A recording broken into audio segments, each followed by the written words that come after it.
What is up guys, Caleb from Vivid Lumen here, and today we are installing this FNG Fog Light kit on this 2nd gen Toyota Tacoma. Let's get on with the install.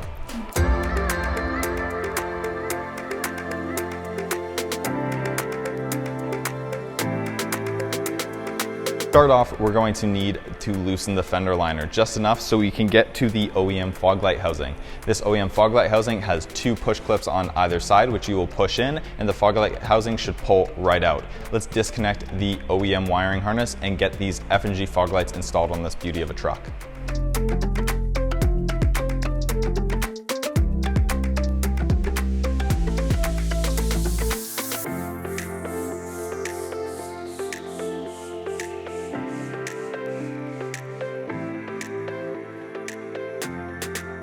Now that we are done installing this FNG fog light kit on this 2nd gen Toyota Tacoma, it is ready to hit the trails. If you guys like this video, leave a like and subscribe. And if you have any questions or concerns, message us on our website or even in the comment section down below. And yeah, they're bright.